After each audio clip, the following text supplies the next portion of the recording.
आज जो सोनम सर के साथ हुआ ना, ठीक नहीं हुआ. चलिए, I am glad that he is okay. उनकी वाइफ उनके साथ है, वो अभी भी he is strong, he is alert. पिछले कई दिनों से उनके साथ और उनके साथ खड़े हज़ारों लोगों को देख रही हूँ, और जो भी हो रहा है ना उनके साथ, वो लोग बिल्कुल शांत, रिस्पेक्टफुल और अहिंसक तरीके से अपनी बात सामने रख रहे हैं. हम सब जानते हैं कि देश का भविष्य उसकी युवा शक्ति है. आप सबको देखकर वो बात और भी सच लग रही है. अब इतनी तकलीफ, इतनी निराशा, इतने लंबे इंतज़ार के बाद भी जिस तरह से आपने अपना संघर्ष शांति और सम्मान के साथ जारी रखा है, हैट्स ऑफ टू यू.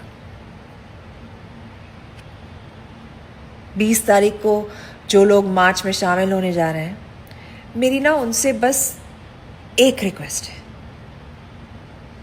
अपनी आवाज़ बुलंद रखिए, लेकिन अपना तरीका वही रखिए जो अब तक इस आंदोलन की सबसे बड़ी ताकत रही है.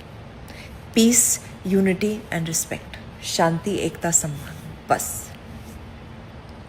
हर नागरिक को अपनी बात सामने रखने का हक है, सवाल पूछने का हक है. और जब लोग बिना हिंसा, बिना नफरत, सिर्फ उम्मीद और विश्वास लेकर आगे होते हैं, तो उनकी आवाज़ और भी ज़्यादा मजबूत हो जाती है. आप सब जो सोनम सर के साथ जुड़े हैं, आपने तो हमें याद दिलाया कि हिम्मत हमेशा शोर मचाने से नहीं, कभी कभी शांति से और रिजॉल्व के साथ, दृढ़ता के साथ खड़े रहने में होती है. मैं युवाओं के साथ हूँ, छात्रों के साथ हूँ, हमारे संविधान के साथ हूँ, और सबसे ऊपर हमारे देश के साथ हूँ. जैसे सवाल पूछना हमारा हक है, उम्मीद करना भी हमारा हक है. तो बस यही उम्मीद है कि 20 तारीख को बातचीत के दरवाजे खुलेंगे, एक दूसरे को सुना जाएगा, और हर आवाज़ को वो इज्जत मिलेगी जिसकी वो हकदार है. मैं आपके साथ हूँ. All the best. जय हिंद. देखिए, आपने कभी ऐसी कायरता, सोनम जी को फोर्सफुली उठा के ले गए हैं. इस देश का जो ये लोग कर रहे हैं, this is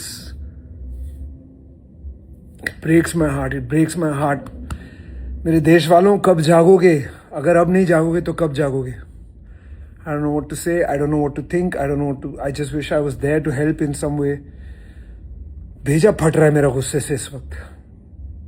I just woke up to videos of Mr. Sonam Wangchuk being forcefully taken away from his peaceful protest and his peaceful hunger strike at Jantar Mantar. I don't even have words. I'm in absolute and complete shock. This is a complete breakdown of our system, of our democracy, of the rights that are awarded to us as human beings. And just to be clear, any political party, whether in power or not, does not own this country. Does not.